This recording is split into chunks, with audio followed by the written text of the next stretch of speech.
Hello everyone, welcome back. आज की इस वीडियो में हम डिस्कस करेंगे HTML के टैग्स, एलिमेंट्स और एट्रीब्यूट्स के इन तीनों के बीच में मेन डिफरेंस क्या है और ये काम कैसे करते हैं। तो चलिए वीडियो को स्टार्ट करते हैं। सबसे पहले आता है टैग। टैग के इर्द गिर्द एंगल ब्रैकेट्स होते हैं और टैग्स के टू टाइप्स होते हैं, एक ओपनिंग टैग और दूसरा क्लोजिंग टैग। ओपनिंग और क्लोजिंग टैग दोनों सेम ही होते हैं, लेकिन क्लोजिंग टैग जो है उसमें फॉरवर्ड स्लैश होता है। एंगल ब्रैकेट्स के बीच में जो भी वर्ड होता है हम उसे टैग नेम कहते हैं। फॉर एग्जांपल, अगर हमने एंगल ब्रैकेट्स के बीच में पी लिख दिया तो उसे पैराग्राफ टैग कह सकते हैं। अगर बॉडी लिख दिया तो उसे बॉडी टैग, अगर हेड तो उसे हेड टैग। हम जो भी टेक्स्ट कंटेंट वेब पेज पर डिस्प्ले करना चाहते हैं तो उसे ओपनिंग टैग के बाद और क्लोजिंग टैग से पहले लिखना पड़ेगा। यहाँ आप देख सकते हैं कि एक ओपनिंग टैग है और दूसरा क्लोजिंग टैग। हमारा जो भी कंटेंट होता है हम उसे यहाँ लिखेंगे। फिर इसके बाद आता है एलिमेंट। फॉर एग्ज़ाम्पल, अगर हमने एक टैग लिया, उसके अंदर हमने टेक्स्ट लिखा, तो फिर उसे हम सिर्फ टैग नहीं कहते बल्कि उन टेक्स्ट और टैग्स दोनों को हम एक साथ एलिमेंट कह सकते हैं। फिर चाहे टैग के अंदर एट्रीब्यूट्स हो या हमने टेक्स्ट लिखे हो या टैग इटसेल्फ, उन सब को फिर हम एलिमेंट कहते हैं।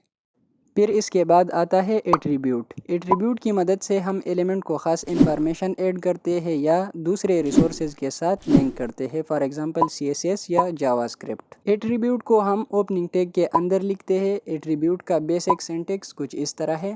पहले एट्रीब्यूट का नेम लिखना है, फिर इज इक्वल टू, फिर डबल कोट्स, और डबल कोट्स के अंदर हम एट्रीब्यूट का वैल्यू डालेंगे। जो भी वैल्यू आप एट्रीब्यूट के अंदर देना चाहते हैं तो दे सकते हैं, लेकिन ये बात आपको याद रखनी चाहिए कि अगर आपने क्लास एट्रीब्यूट लिया है तो CSS के थ्रू आप उसे डॉट से टारगेट करेंगे। अगर आपने ID ली है तो उसे फिर हैश से। अब देखते हैं कोड एडिटर पर कि कैसे आप एट्रीब्यूट को CSS के थ्रू टारगेट कर सकते हैं।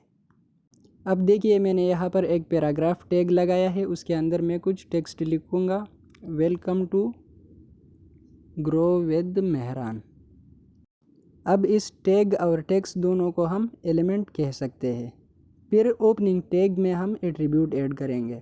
अब यहाँ पर मैं क्लास एट्रीब्यूट ऐड करूँगा पी टैग के अंदर, और इसका वैल्यू मैं लिखता हूँ फर्स्ट P।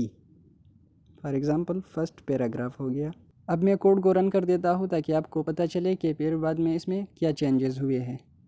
आप देख सकते हैं सिंपल पैराग्राफ ही डिस्प्ले हो रहा है। इसको चेंजेस ऐड करने के लिए हम हेड टैग में जाएंगे, उसके अंदर स्टाइल टैग को ओपन करेंगे जो CSS के लिए है। मैंने आपको बताया था कि क्लास एट्रीब्यूट को हम CSS में डॉट से टारगेट करेंगे। पहले हम डॉट लिखेंगे, फिर उसका जो वैल्यू है वो लिखेंगे और बाद में कर्ली ब्रेसेस, फिर CSS की एक कलर प्रॉपर्टी लिखेंगे, उसके अंदर प्रॉपर्टी की वैल्यू ब्लू। इससे पैराग्राफ का कलर जो है वो ब्लू कलर में कन्वर्ट हो जाएगा। CSS को फिर बाद में डिस्कस करेंगे, लेकिन अभी तो सिर्फ आपके अंडरस्टैंडिंग के लिए है कि कैसे आप एट्रीब्यूट्स को CSS के थ्रू एक्सेस कर सकते हैं।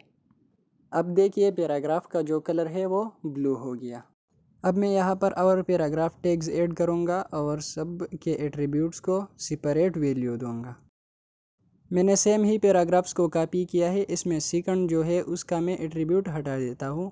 अब आप देख सकते हैं कि इसका जो कलर है वो ब्लैक ही रहेगा, क्योंकि ऊपर CSS में हमने सिर्फ फर्स्ट P का जो एट्रीब्यूट है उसे टारगेट किया है, उसी का कलर चेंज होगा, बाकी जो हमने टारगेट नहीं किया है उसका नहीं होगा।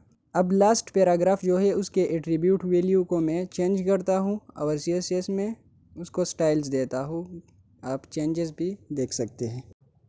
फिर CSS के स्टाइल्स में मैं यहाँ लिखूँगा डॉट सेकंड P, क्योंकि मैंने इसका वैल्यू जो है वो चेंज किया है, सेकंड P लिखा है, और इसका कलर मैं रेड कर देता हूँ।